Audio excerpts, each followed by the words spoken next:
Well, this is a basketball movie after all, so I'm all geared up. Champions. Now, before this video actually gets started, I want to tell you guys about the experience I had at the promo screening for this movie, because it was a moment that I will remember and cherish for the rest of my life. So, they had a promotional screening for this movie a few days before it came out in downtown Vancouver. As you guys can tell, it's where I live. And there were many members of the press there at the screening. For obvious reasons, they were going to review the movie, like myself. But the rest of the audience was made up of people with mental disabilities. Now, I don't know if they were there with some organization, they were just there by themselves, they were there with some club, but it makes sense, right? Like, this movie is about mentally disabled basketball players on a team coached by Woody Harrelson. But I don't think I've ever seen an audience have so much fun in a movie theater before, ever. And I've seen Avengers Endgame opening weekend, I've seen Star Wars The Force Awakens opening weekend, like I've seen the big blockbusters, okay, with a bunch of nerdy, sweaty fanboys just like myself. But there was something different about this one, and I guess it was just a different perspective for me, because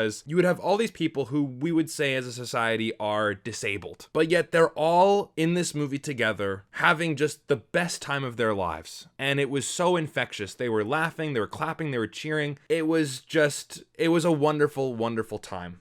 And it gave me more appreciation for my life. And it really does show that film and movies and going to the movie theater with your friends and family can have a really big impact. And it reminded me of why I love movies in the first place. I mean, the reason why I have all these movies, the reason why I have this channel is because movies spoke to me at a young age, and they still do. And sometimes I feel like studios forget that. And even film fans forget that. We'll buy a ticket to a movie opening weekend and we cannot wait to go home and just bash it on Twitter and get into stupid arguments. Like, is that what film is about? Like, I can't stand it. So yes, this experience was a truly eye-opening one for me, but I wanted to tell you guys about it before I actually get into the review of this movie. Is Champions worth watching outside of an experience like that? Well, let me answer that for you. Hey guys, my name is Brandon, aka the BrandoCritic, and I want to say thank you so much for being with me today. I really do appreciate it. I was able to see Champions a few days early, and I'm here to give you my honest, no BS, non-spoiler review for you today and tell you if it's actually worth watching. Make sure you stick around to the end of the video, guys, so that you know my rating of the film, or else you might be going into a film that might not be right for you. And if you've seen Champions,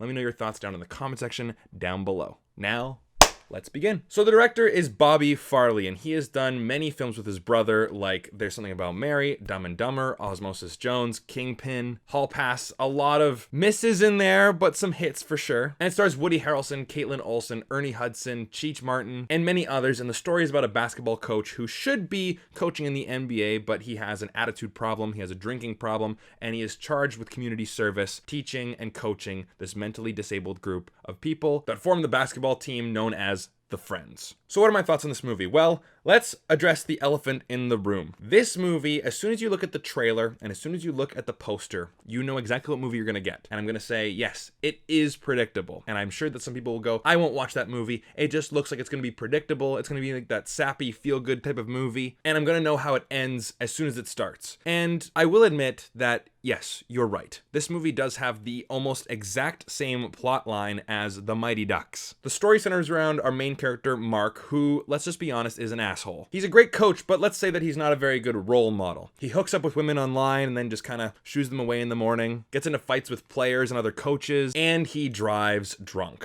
which of course gets him into court, which means community service, coach of the mentally disabled basketball team. And through this story, he's going to learn more about humanity, he's going to be a better person, he's going to learn about teamwork and the passion for the game. You know how this story is going to go.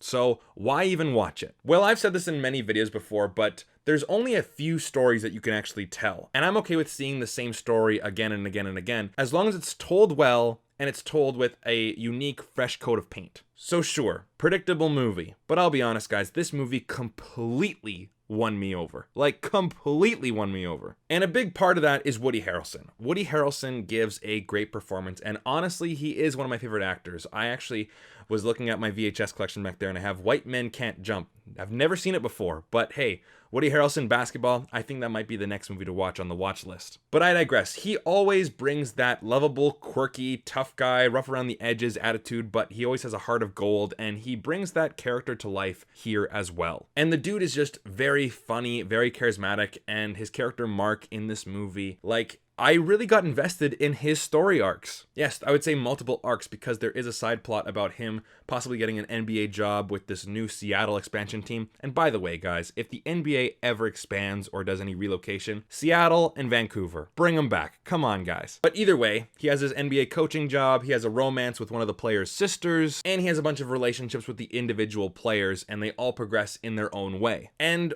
all of them I was extremely invested in. And one thing to note, that when I go into a press screening, I always have my notebook and I'm always writing down notes like, okay, I'm gonna need to write that down for the review, or that seems important.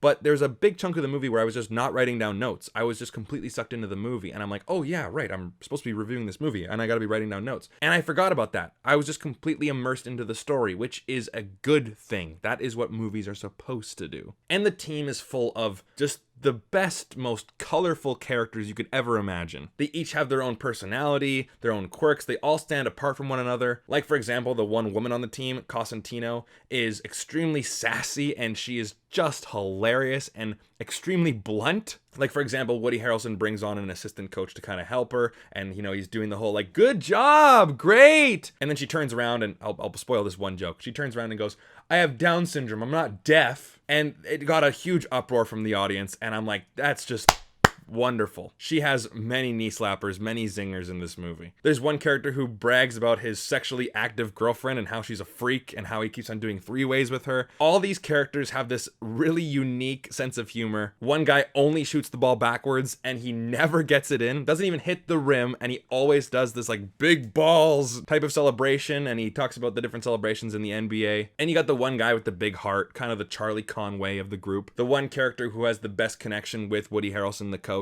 But I loved them all, and I ended up actually wanting to clap in the theater and wanting to cheer on the team. I became a fan. And the movie was also hilarious. Now, much of the humor is through the personalities of the team, I will admit that, but Woody Harrelson also has a lot of great zingers as well. Now, this movie is PG-13, so there's not a lot of hard F-bombs, which I do think could have been hilarious, but they do have some swear words in there, and it doesn't just shy away, it doesn't try to be PC or tame. Like, the movie does the best with the PG-13 rating, and there are a lot of lines that made me and the entire audience laugh out loud. But you also have the simple slapstick as well, and that stuff can be tricky because it can be extremely lazy, but it's simple, dumb humor that all of us as human beings, we do find it funny. When Woody Harrelson is talking and then out of nowhere a basketball hits him in the head, it's funny. We have a couple fart jokes, a couple puking jokes. Yeah, haha, gross, but hey, I gotta be honest, I laughed at them. Now, I do want to bring up the use of the R word. Now, it is used in this movie, and a couple characters do dance around it, and I'm thinking, sure, this is not The Ringer with Johnny Knoxville, right? You can't really make that movie nowadays in this political,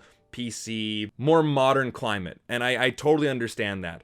But I'm thinking to myself, okay, I'm in a theater full of mentally disabled people, and they're dancing around the R word. I'm just curious of how it's going to go, because I will be honest, I don't know how it's going to go over. But as soon as they start making the jokes about that word, the entire theater was laughing hysterically. And I was just really happy that everyone was a good sport about it. Now, again, I can't speak on their behalf. I'm sure that if someone would call you that, it would just be absolutely terrible. But I'm glad that everyone was in high spirits and everyone was laughing, and, the joke did land in the movie. So that's a good thing. And the movie's extremely well written as well. There's setups, there's payoffs, and while yes, the ending, you can smell it from a mile away, the twist, hilarious. And my only two problems with the movie is that, sure, it's a bit long. I do think some of the storylines could have been trimmed up a little bit. And two, I do think they use the sappy music a little too much, because they definitely rely on it for many, many scenes in this movie. And I will admit, I was kind of like, okay, we get it. This is the part where we're supposed to be like, aw, this is supposed to be cute. They got like this really sappy car commercial music. Like it was the same problem that I had with A Man Called Otto. It's the same thing. But why I really did enjoy this movie is that the heart of the movie is in the right place. And the message is that a champion does not mean you winning the trophy. Sure, it's amazing to win, and it's always great to try your best, but a champion means bravery. Facing your fears and overcoming them, meaning that you are evolving as a person. That makes you a champion. And I agree. So for my overall rating, I'm going to give Champions a 4 out of 5. And I'll be honest, guys, I was not expecting much out of this movie. Like I said at the beginning, I'm thinking this movie's going to be predictable. This movie's going to be pretty safe. Couple of funny lines here and there. Good message, sure. But it was very funny. It was very entertaining. And the message was very, very strong. And like, this is a feel-good movie done right. Champions is a really great movie, and I highly recommend you check it out. So thank you guys so much for watching. I really do appreciate it. If you like this video, then hit the like button. If you want to see more videos just like this, then hit the subscribe button. And if you really want to support the channel and join the exclusive group, then join Patreon. The link is down below. We do monthly movie nights where we pick a movie, then we watch it and discuss it. Those are a lot of fun. I give you guys movies every single month. We have monthly video chats, and you guys get to see content early. So if that interests you and you want to support this channel, then the link is down below in the description. Join Patreon. Thanks again for watching, guys. I'll see you guys in the next one. Take care.